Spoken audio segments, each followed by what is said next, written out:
Thanks for joining us for CBN NewsWatch. I'm Mark Martin. Tax reform is moving forward in Washington, but significant hurdles remain and a government shutdown could still happen. Heather Sells brings us the story. Senate Republicans have advanced their tax reform bill after the Budget Committee passed it on a party line vote. Now the task is getting it through the full Senate. It's a challenging exercise. Think of sitting there with a Rubik's Cube. Trying to get to 50. Republicans need 50 votes to pass the bill. They control the Senate with just 52 senators. That means they can only afford 2 defectors, and right now, half a dozen or more are up in the air. One concern, a mechanism to automatically trigger tax increases if annual economic growth goals aren't met. The New York Times reports that Senator John McCain could sink the whole deal, as he did with the move to repeal Obamacare. McCain has praised parts of the bill but could still vote no. The president spent Tuesday pushing reform on the Hill. He was supposed to meet with the Democratic Senate and House leaders, but it all fell apart. Trump tweeted, "I don't see a deal," and then Chuck Schumer and Nancy Pelosi backed out. The president said, "I don't see a deal," 3 hours before our meeting, before he heard anything we had to say. Flanked by empty chairs representing Schumer and Pelosi, the president went ahead and met with Republican leaders Mitch McConnell and Paul Ryan. They decided not to show up. They've been all talk and they've been no action. If no action continues into next week, it could spell trouble. A temporary spending bill expires December 8th, and a new one is needed to prevent a government shutdown. Heather Sells, CBN News. After a 2-month pause, North Korea fired an intercontinental ballistic missile Tuesday. CBN News national security correspondent Eric Rosales brings us more on this latest launch.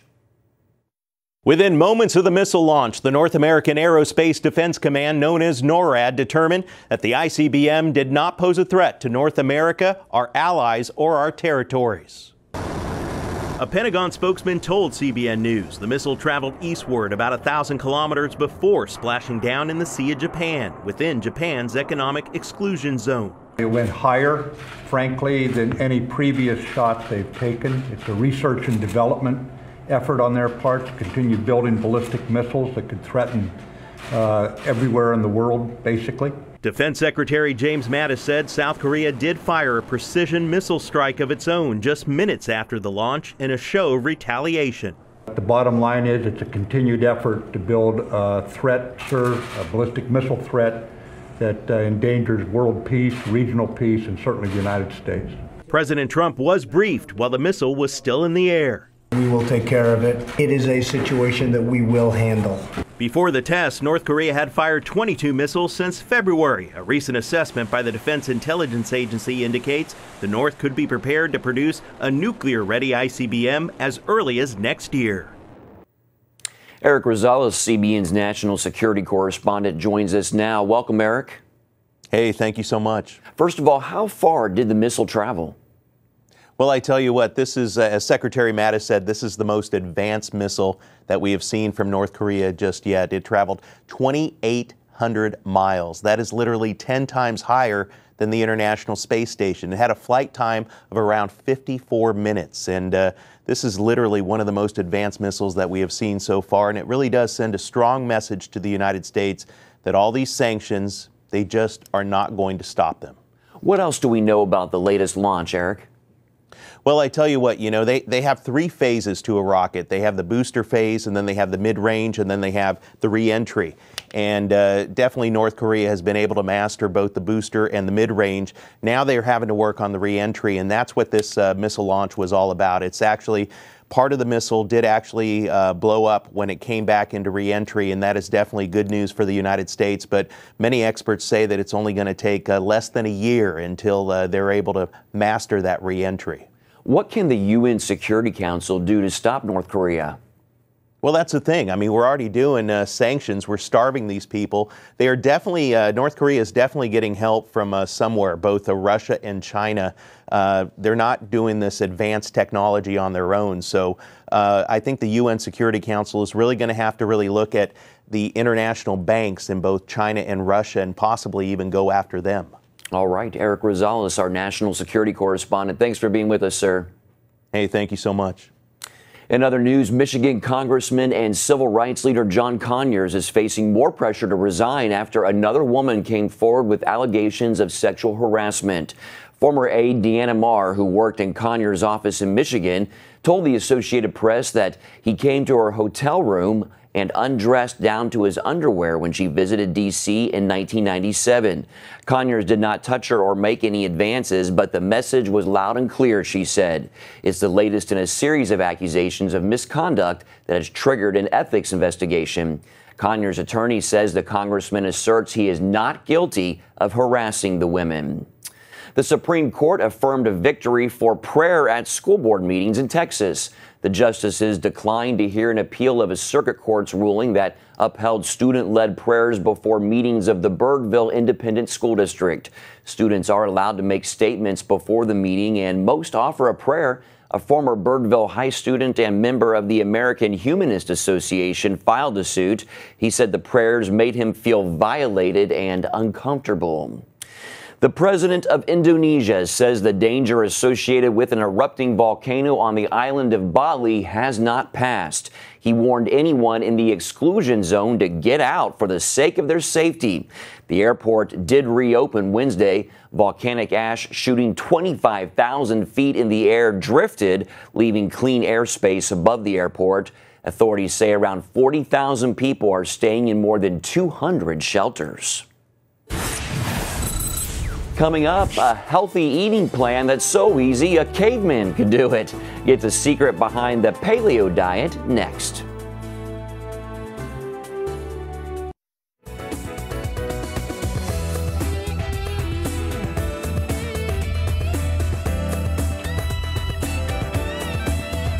Welcome back. You can't feel it and you won't even know it's there, but inflammation is a serious health problem and it could be behind heart disease, arthritis, cancer, and dozens of other diseases. But you can fight it. And as Lori Johnson tells us, you might lose some weight while you're doing that. Mark Sisson is the picture of health. At the age of 60, yes, 60, he has the body of a man half his age, inside and out. No disease, no medications. But he hasn't always been this way. His anti-inflammatory diet changed everything. Most of what ails people today could be, if not cured, substantially mitigated with a few lifestyle corrections, first and foremost being diet. Mark follows the Paleo diet. If you've heard of the Paleo diet but aren't really sure what it is, you're not alone. It was the #1 search diet on Google last year. For the last 25 years, Mark has analyzed nutrition research. 2.5 million readers follow Mark's work. We've got hundreds of thousands of user experiences on my site, on Mark's Daily Apple, of people who've embraced this program, who've said, so not only did I lose the weight, but my blood work improved and my energy levels improved. The Paleo diet involves avoiding sugar, wheat, trans or omega-6 fats, and some dairy. When you get rid of all those bad guys, you decrease inflammation and you improve your body's ability to burn fat. Sugar weakens your immune system and causes insulin problems. Wheat treats your body much the same way. Mark didn't even realize wheat caused him problems until he stopped eating it. My IBS went away. My arthritis went away. The lingering sinus issues that I had went away. The heartburn that I used to have infrequently, but enough to be to have me carrying Pepsid AC in my wallet, that went away. Highly inflammatory trans fats and omega-6 fats are found in many packaged foods and oils that line the grocery store shelves. And we eliminate these industrial oils, what we call the vegetable oils that we thought 2 decades ago were so healthy for us. Turns out they're very unhealthy for us. Many dairy products cause inflammation, allergies, and stomach problems. So if you give up sugar, gluten, trans fats, omega-6 fats, and dairy, you may be wondering what's left to eat. Turns out a lot. Certainly use plants, vegetables, as the main basis of the paleo eating strategy, and then great sources of protein, so meat and fish, fowl, eggs, and so on, and then healthy fats. Healthy fats include avocados, nuts, olive oil, fish oil, and don't forget coconut oil, even though it's a saturated fat. In fact, some health experts don't believe saturated fats like beef, pork, and eggs should still be viewed as bad guys when it comes to our diet. Some doctors have still have a real issue with saturated fat because they're relying on a 20-year-old studies that were faulty to begin with, and they haven't done the research, and they haven't stayed current with dietary research. But there are thousands of doctors now who have completely shifted and are embracing this concept. That includes Duke University's Dr. Eric Westman, who used to think saturated fat caused heart disease. Then he changed his mind. Saturated fat, the fat that we've been taught not to eat, raises your good cholesterol best of all the food you can eat. Of course, any diet is best combined with exercise. Looking at Mark, you might think he lives at the gym, but the truth is he barely breaks a sweat. He recommends slow movement like walking, and a lot of it, outside or even at a treadmill desk. Twice a week, he recommends muscle building. Using his own weight as resistance, Mark does push-ups, squats, lunges, and sit-ups. The tension of the muscle on the bone, it creates bone density, for instance. And we want to have strong bones as we get older. Then once a week, a set of sprints, giving all you've got for 30-second surges of aerobic activity, like running, biking, or swimming. That little burst of activity can have such dramatic effects on all aspects of your health. And for people who have been trying to lose weight, for instance, and are plateaued or stalled, that sprint workout can be sort of the breakthrough. Finally, get enough sleep, because without it, your immune system suffers and you increase hormones that make you hungry. A lot of people will get the diet right, for instance. They'll start to dial in the diet, but because they enjoy, they're too tempted by the nighttime activities and they don't get enough sleep, they wonder why they're not losing that last 15 or 20 pounds. It may be because you're not getting enough sleep. So an anti-inflammatory diet is missing sugar, wheat, processed oils, and most dairy. So you eat foods that keep you thin and healthy well into your golden years. Lori Johnson, CBN News. Coming up, wedding bell blues for the generation known as the Millennials. See why singles outnumber married couples for the first time ever in America, and find out what's being done to reverse this trend. Thanks for staying with us. Millennials are the most unchurched and unmarried generation in American history. Many feel they have good reasons for not sitting in the pews or walking down the aisle, but some Christian millennials are working to win them over. As Paul Strand reports, they won't give up on their generation without a fight. For the first time in U.S. history, single adults outnumber married ones. Marriage is becoming extinct, and our generation is leading the way. Groups like Josh Craddock's Personhood USA and Jennifer Murph's Millennials for Marriage warn a large percentage may never tie the knot. Why? They've seen her live through the trauma caused by divorce. They're concerned and hesitant to jump into a relationship because they don't want to see that sort of pain and heartbreak in their own lives. 25% of millennials do not get married at all. They don't want to get married. They said, this is not for me. Josh Hester is an exception, married at 22. I was not one of the statistics, no. He and Craddock believe the stumbling block is that many millennials feel they need to have their act totally together before committing. We live in a career-driven society these days, and everything's about make more, be more. Millennials have considered marriage to be more of a capstone than a cornerstone institution. A lot of my friends that are married, I feel like for them, like they're just trying to achieve something before getting married. You have to have education, you have to have a job, you'll have to have your life together before you get married. That's just not true. When you get married, that's something that you're going to build on. CBN News spoke with Craddock at a conference where young people were training to fight for and promote marriage and families. It's absolutely like the most important thing in this world. This was the plan that the Lord wanted for us to experience, and what He experiences as us being His children. But it's hard to convince people of that plan if they don't regularly hear it or see it in action. That's where church can make a difference. One problem, though, while more than half of older Americans attend weekly services, less than 30% of millennials do. I feel like a lot of the millennials that have grown up in church have seen a lot of the hypocrisy of the church, and so that's kind of, I don't know if it scared them or just put a bad taste in their mouth, and I think a lot of them are just fed up with it. That could be because millennials are often more accepting of gay marriage, premarital sex, and even abortion. Strict no-nos for many churchgoers. I know from my own experience with my own daughters, and they accept whatever anyone does. So what do you do with a generation that will not, at face value, accept your values? We found a group in Beverly, Massachusetts that deals with questions like that just about every time they meet. Netcast is a church headed up by Matt Tuning and jam with millennials. Some credit its unblushing openness about sin and other controversial topics. From the stage or in our music, we talk a lot about sin.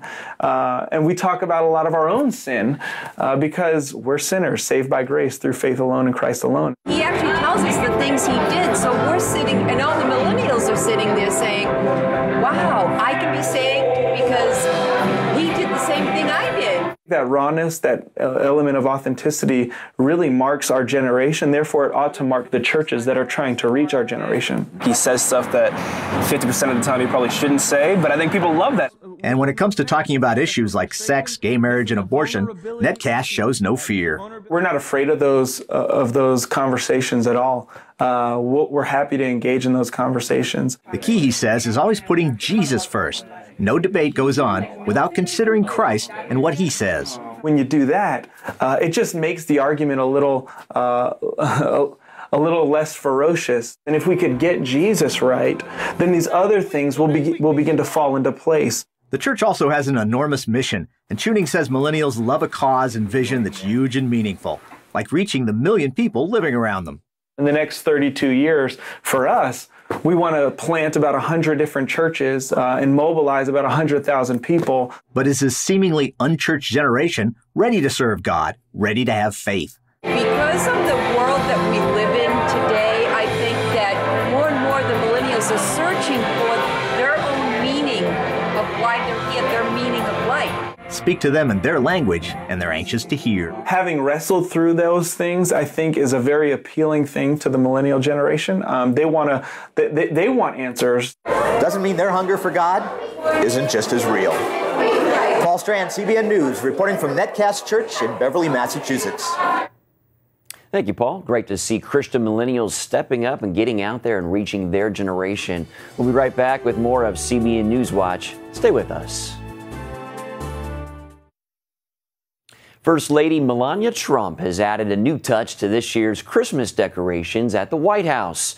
From the Blue Room decorated with ornaments from every state and the gold-toned bauble that covers the family Christmas tree, the First Lady personally chose every detail for this year's theme. You can find familiar decorations such as the 350-pound gingerbread house that depicts the White House. But the First Lady also made some fresh changes by hanging wreaths outside the Oval Office for the first time and displaying a nativity. Great to see all of that. Beautiful. Well, that's it for now on CBN NewsWatch. You can find more of our exclusive coverage of the issues you care about most at cbnnews.com. Also, tell us what you think about the stories you've seen here, and you can do that by emailing newswatch@cbn.com, or be sure to talk to us on Facebook, Twitter, and Instagram. Hope you'll join us next time. Have a great day.